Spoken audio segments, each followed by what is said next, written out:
Headlines प्रायोजक राम बंधू लोणचे. आता प्रत्येक जण जिंकेल.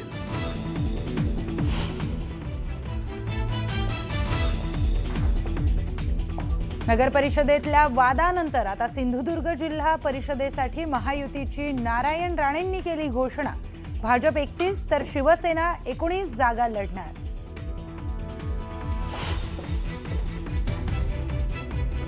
भाजपचा महापौर होऊ द्यायचा नाही, सर्वांनी ठरवलंय. नगरसेवकांना कोंडलं तरी संदेश जाऊ शकतो, संजय राऊतांचं सूचक विधान. तर पडद्यामागे अनेक हालचाली घडत असल्याचा सूचक इशारा.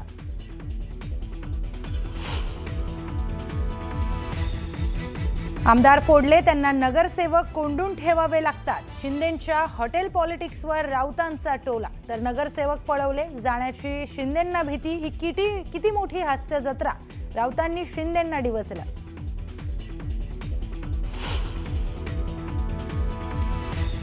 आम्ही ताज लँड्स एंडला जेवायला जातोय, उगीच आमच्यावर संशय घेऊ नका, संजय राऊतांचं सूचक विधान. तर कोंडलेल्या नगरसेवकांना विकासाच्या नावावर बाहेर काढण्याचा लगावला टोला.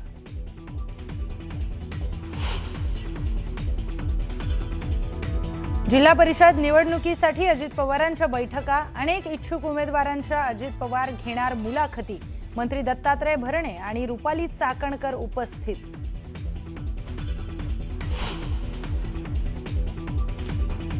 छत्रपती संभाजीनगरमध्ये विजयी उमेदवारांनी नाचवल्या तलवारी. अभिजित जीवनलवारवर गुन्हा दाखल. संजय शिरसाटांच्या मुलीवर गुन्हा दाखल न झाल्यानं चर्चांना उधाण.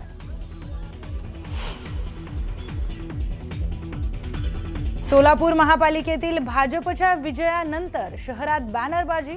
सोलापूरच्या राजकारणात नवा अध्याय. व्यक्ती हरली, पार्टी जिंकली. बॅनरमधून सुभाष देशमुखांना टोला लगावल्याची चर्चा. सोलापूर पुणे राष्ट्रीय महामार्गावर भीषण अपघात. चालकाचं कारवरील नियंत्रण सुटून झालेल्या अपघातात 5 जणांचा मृत्यू.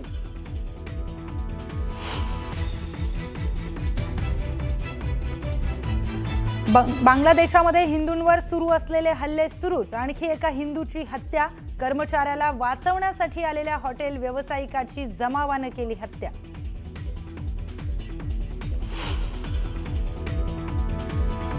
अंडर 19 वर्ल्ड कप मध्ये भारताचा सलग दुसरा विजय. बांगलादेशचा पराभव 18 धावांनी केला.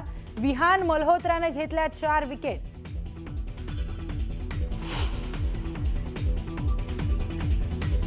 भारत आणि न्यूझीलंडमध्ये आज तिसरा वन डे सामना. मालिका विजयाचं भारतासमोर आव्हान.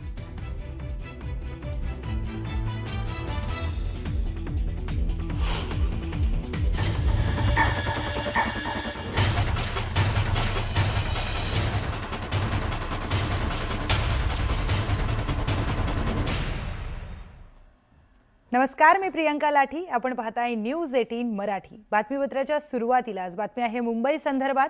मुंबईमध्ये महायुतीला जवळपास बहुमत मिळालंय. असं असलं तरी शिंदेंनी आपल्या नगरसेवकांना हॉटेलमध्ये ठेवल्यामुळे नवीन ट्विस्ट आलाय. भाजपचा महापौर होऊ द्यायचा नाही, हे सर्वांनी ठरवलंय. अनेक नगरसेवकांना वाटतंय भाजपचा महापौर होऊ नये. देवाची इच्छा असेल तर शिवसेनेचा महापौर बसू शकतो, असं विधान राऊतांनी केलंय. तर नगरसेवकांना कितीही कोंडलं तरी संदेश जाऊ शकतो. मात्र आमदार फोडले त्यांना नगरसेवक कोंडावे लागतात. नगरसेवक पळवले जातील अशी भीती. ही किती मोठी हास्य जत्रा आहे, असं म्हणत संजय राऊतांनी टोला लगावलाय. त्याचबरोबर पडद्यामागे अनेक घडामोडी सुरू असल्याचं सूचक विधान संजय राऊतांनी केलंय.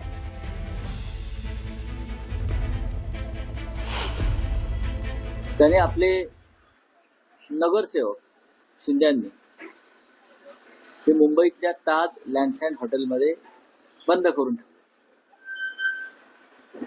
ज्याने शिवसेनेचे आमदार फोडले स्वतःचे, त्यांना स्वतःच्या नगरसेवकांची भीती वाटावी याचं मला आश्चर्य वाटतंय. आणि आमदार घेऊन ते महाराष्ट्रात नव्हते राहिले, ते सुरतला गेले होते, सुरक्षित ठिकाणी. त्यांनी नगरसेवक सुद्धा सुरतला किंवा अहमदाबादला न्यायला पाहिजे होते. तुम्ही किती काळ कोंडून ठेवणार हा माझा प्रश्न आहे. तुम्ही किती काळ कोंडून ठेवणार? जे नगरसेवक तुमचे आहेत ते मूळचे शिवसेनेचेच आहेत आणि त्यांना सुद्धा मनामध्ये आमच्यापर्यंत जे संदेश येत आहेत त्यांच्या मनामध्ये सुद्धा मराठी अस्मितेची ज्योत किंवा मशाल ही धगधगते आहे. भारतीय जनता पक्षाचा महापौर होऊ द्यायचा नाही हे जवळजवळ सगळ्यांनी ठरवलेलं आहे. ठीक आहे, बघू ना काय होत. नगरसेवक स्वतःच्याच राज्यात जर लपून ठेवायची वेळ येत असेल तेव्हा राज्यातली कायदा सुव्यवस्था पूर्णपणे ढासळलेली आहे हे एकनाथ शिंदे यांनी फडणवीसांना दाखवून दिलं. राज्य त्यांचं, गृहमंत्री त्यांचा, मुख्यमंत्री त्यांचा, संपूर्ण बहुमताचं सरकार, दादागिरी त्यांची, गुंडगिरी त्यांची, माफिया त्यांचे. तरीही एकनाथ शिंदे यांच्यासारख्या स्वतःला भाई म्हणून घेणारे आहेत अमित शहाच्या माणसाला स्वतःचे नगरसेवक बंद करून ठेवावे लागतात. या राज्यातली कायदा सुव्यवस्था पूर्ण खतम झालेली. शिवसेनेचा डुप्लिकेट शिवसेनेचा नाही ना, ही शिवसेना नसून अमित शहाची सेना आहे असं आम्ही वारंवार सांगतो. म्हणजेच अमित शहाना त्यांचा माणूस मुंबईवर बसवायचा आहे.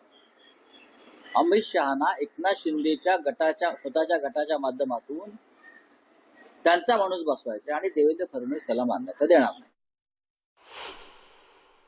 देवाची इच्छा असेल तर शिवसेनेचा महापौर बसू शकतो.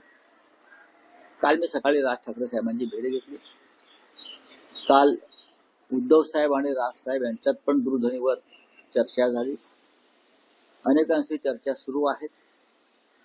आम्ही सध्या तटस्थपणे या सगळ्या हालचालीकडे पाहत आहोत, पण पडद्यामागे बऱ्याच गोष्टी घडत आहेत. मुंबई महापालिकेमध्ये निवडणुकीनंतरही सत्ता स्थापनेसाठी संघर्ष सुरू झालाय. अशामध्ये संजय राऊतांनी केलेल्या एका विधानामुळे एकच खळबळ उडाली आहे. आम्ही ताज लँड्स एंड हॉटेलमध्ये जेवायला जातोय, उगाच आमच्यावर संशय घ्याल असं सूचक विधान संजय राऊतांनी केलंय. तर विकासाच्या नावावर कोंडलेल्या नगरसेवकांना बाहेर काढा असं म्हणत राऊतांनी खुलं आव्हान दिलंय. निकाल लागल्यानंतर शिंदेंनी त्यांच्या पक्षाच्या नगरसेवकांना हॉटेलमध्ये ठेवलंय. या हॉटेल पॉलिटिक्समुळे नव्या राजकीय चर्चांना उधाण आलंय. आज मी तिथे ताज लँड्स एंड मध्ये आम्ही जेवायला चाललेलो आहोत. तर आमच्यावर संशय घ्यायचे काही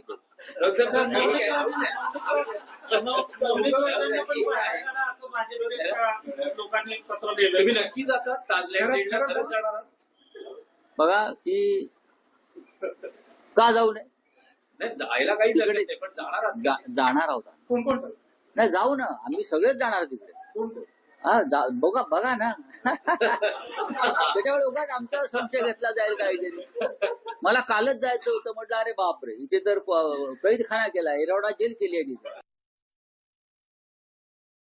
तर नगरपालिका निवडणुकीमध्ये सिंधुदुर्गमध्ये महायुतीमधील शिवसेना आणि भाजप हे दोनच पक्ष आमने सामने आले होते. यामध्ये थेट राणे बंधूंमध्ये जुंपली होती. त्यानंतर आता जिल्हा परिषदेच्या निवडणुकीमध्ये देखील या गोष्टीची पुनरावृत्ती होऊ नये यासाठी थेट नारायण राणेंनीच पुढाकार घेतलाय.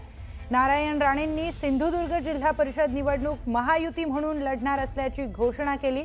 यामध्ये सिंधुदुर्ग जिल्हा परिषदेत भाजप 31, शिवसेना 19 जागा लढणार आहे. तर पंचायत समितीमध्ये भाजप 63 आणि शिवसेना 34 जागा लढवणार आहे. सिंधुदुर्गमध्ये विरोधकच शिल्लक नसल्यामुळे महायुतीला मोठं यश मिळेल असा दावा त्यांनी केलाय.